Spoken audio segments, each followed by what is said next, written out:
नमस्कार दोस्तों, आज हम बात करेंगे ऐसे विमान दुर्घटनाओं के बारे में जिनके कारणों का आज तक पता नहीं चला है। तो चलिए जानते हैं इस वीडियो में।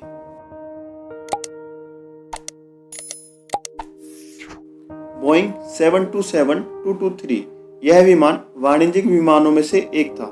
मई 2003 को यह विमान एगोला हवाई अड्डे से गायब हो गया था। गायब हो जाने के कुछ समय बाद अमेरिका की संघीय जांच ब्यूरो एजेंसी CIA की निगरानी में खोज शुरू हुई।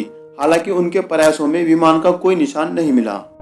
फ्लाइंग टाइगर लाइन फ्लाइट 739 वर्ष 1962 में गुमान नाम की एक अमेरिकी सैन्य उड़ान भरी गई थी और विमान पर 90 से ज्यादा सैन्यकर्मी सवार थे। ये लोग फिलीपींस जा रहे थे, लेकिन इन लोगों की उड़ान कभी भी फिलीपींस नहीं पहुंची। दुर्घटना का खास पहलू यह भी है कि विमान पायलटों ने किसी भी खतरे की कोई सूचना नहीं दी थी।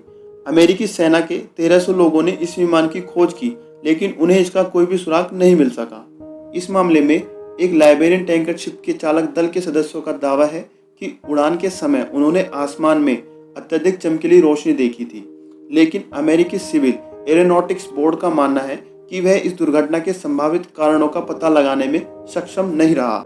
एयर फ्रांस फ्लाइट 447 वर्ष 2009 में रियो डी जेनेरो से पेरिस जा रहे एक विमान A330 अटलांटिक महासागर में गायब हो गया।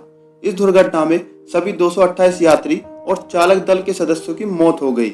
इस दुर्घटना में मारे गए लोगों के शवों और मलबे की खोज करने में बहुत समय लगा था। दुर्घटना का कारण 3 वर्ष बाद सामने आया कि बर्फ के टुकड़े के कारण ऑटो पायलट अलग हो गया था।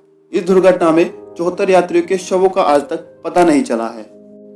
एमिलिया एयरहार्ट सबसे प्रसिद्ध विमान के लापता होने की घटना एक महिला विमान चालक एमिलिया एयरहार्ट से जुड़ी है, जिसका विमान सन 1937 में गायब हो गया था। एमिलिया जहाज से पूरे विश्व का भ्रमण करना चाहती थी।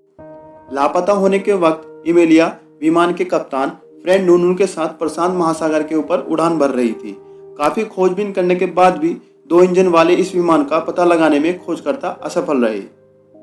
एमिलिया एयरहार्ट को 2 साल के बाद मृत घोषित कर दिया गया, लेकिन विमान की तलाश फिर भी जारी रही। British South American Airways Stardust अगस्त 1947 में स्टारडस्ट नाम का विमान गायब हो गया था। इस विमान में 11 लोग सवार थे। विमान को खोजने की उस वक्त की कोशिश नाकाम रही थी, लेकिन 50 साल के बाद 1998 में अर्जेंटीना के 2 रॉक क्लाइंबर्स को एंडीज पर विमान के इंजन के टुकड़े मिले थे और इसके बाद सैन्य अभियान में लोगों के अवशेष भी मिले थे। कुछ लोगों का मानना है कि विमान माउंट तूफान केटो से टकराया होगा और बर्फीले तूफान की वजह से विमान के टुकड़े और लोगों की लाशें बर्फ में दब गई होंगी।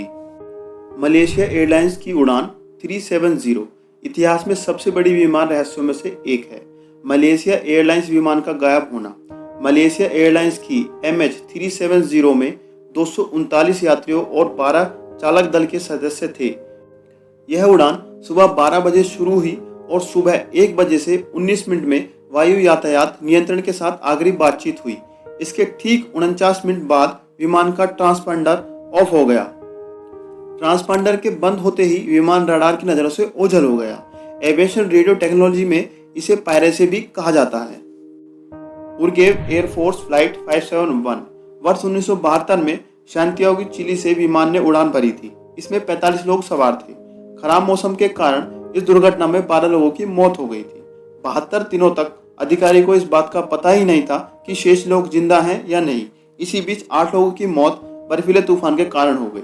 शेष 16 लोगों को जीवित रहने के लिए अपने मृत साथियों का मांस खाना पड़ा था। इन लोगों का पता विमान गायब होने के घटना के 2 महीने के बाद पता चला था।